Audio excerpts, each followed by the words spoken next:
Bueno muchachos, hoy vamos a hablar de la potabilización del agua.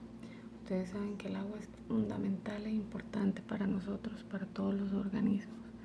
Y el agua, cuando la vamos a captar, la vamos a llamar agua bruta.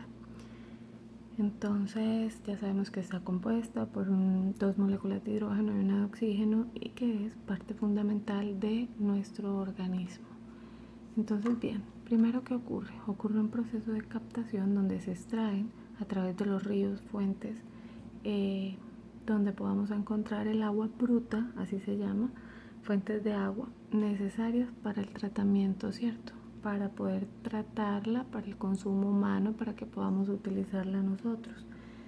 ¿Qué hacemos cuando vamos a hacer el proceso de captación? Entonces hacemos un proceso de medición de flujo donde nosotros midamos ese caudal para poder obtener ese determinado líquido, esa agua que nosotros necesitamos.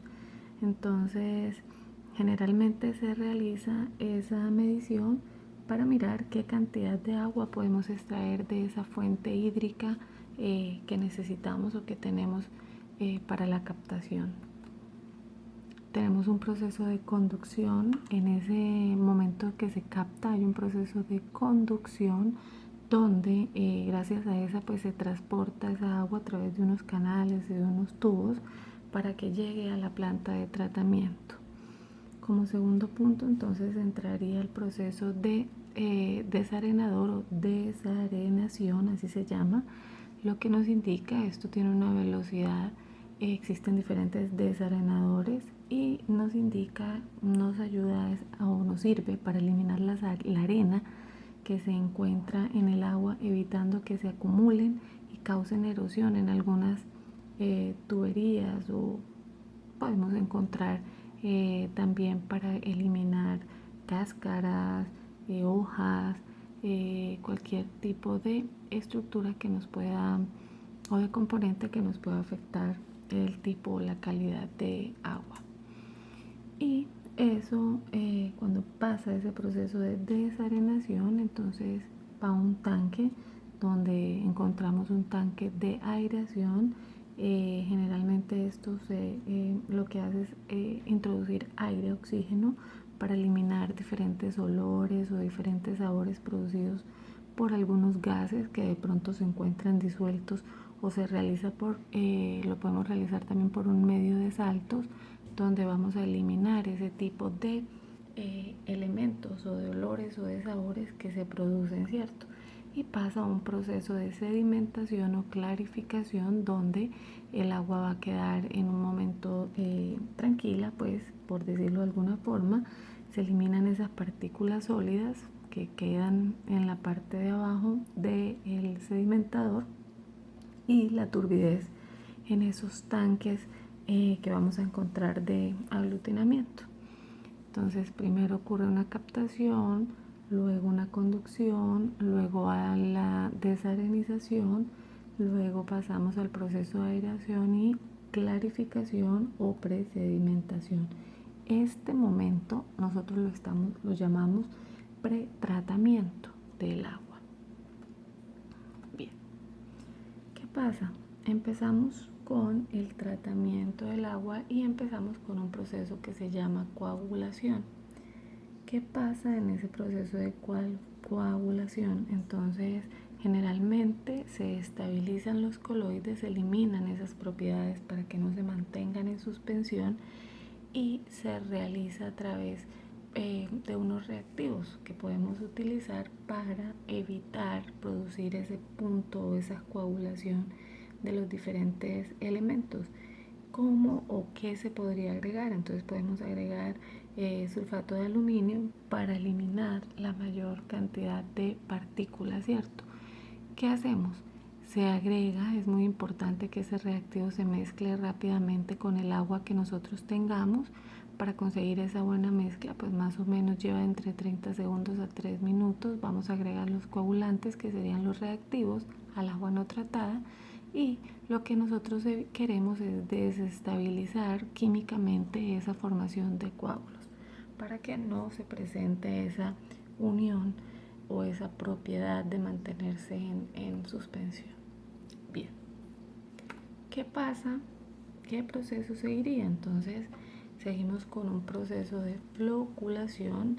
La floculación entonces se realiza, son unos estanques donde vamos a encontrar unos tanques donde se realiza por medio de agitación lenta el agua, o sea, es muy lenta. Se lleva a cabo pues para aglutinar las partículas y cuando se aglutinan esas partículas que son más pequeñas se van a unir en fórmula, pues van a unirse a recolectarse y las vamos a llamar flux, así se llaman flux. Existen diferentes tipos de floculación. Tenemos una floculación pericinética, que es el movimiento natural de las moléculas de agua y está inducida por energía, y una floculación ortocinética, que generalmente se basa en colisiones de las partículas debido a su movimiento, que se encuentra pues el movimiento del agua. Es inducido por una energía exterior, ¿cierto? Y puede ser de origen mecánico o origen hidráulico. Se va moviendo para que esas estructuras o esas moléculas queden en una parte del tanque y es lo que nosotros o lo que se denomina flow. Y tenemos un proceso de sedimentación. Entonces acá está la dosificación de insumos químicos, que era el que hablábamos anteriormente, la floculación que se realiza, el movimiento del agua pues lento para poder obtener esos flux, pasaría a un proceso de sedimentación donde a través de ella pues vamos a separar los flux que se encuentran en el agua, ¿cierto? Y que se quedan pues en el agua. Entonces ellas van a ir a una parte de esa sedimentación. Hacemos un proceso de filtrado para poder eliminar ese tipo de sedimentos. Entonces el sedimento quedaría abajo y el filtrado sale para un proceso de desinfección. Cuando nosotros hablamos de filtración, pues generalmente hacemos que esas partículas que presentan turbidez, que no fueron retenidas durante el proceso de sedimentación, sean eliminadas en ese proceso de filtración y pasarían a un proceso de desinfección.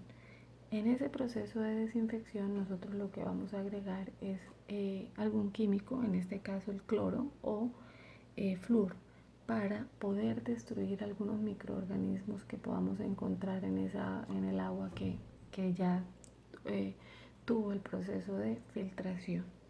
Y luego se haría un control de calidad donde se analiza el control de calidad, es donde nosotros van a un tanque de almacenamiento. Acá están los tanques de almacenamiento, pero antes de esos tanques de almacenamiento nosotros tomamos unas muestras para hacer un control de calidad donde se va a analizar el agua y por medio de cultivos y técnicas miramos y evidenciamos que no presente ningún daño al agua, que pueda ser consumida.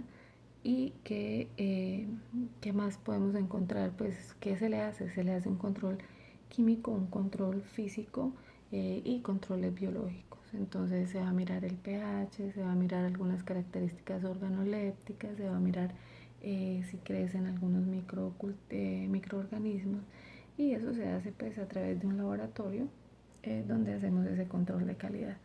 Y por último pues iría a los tanques de almacenamiento para ser distribuidos por medio de tanques de tuberías a las diferentes partes donde vaya a ser distribuido el líquido. Para la próxima hablaremos sobre todo el proceso de control de calidad del agua. Muchas gracias, buen día.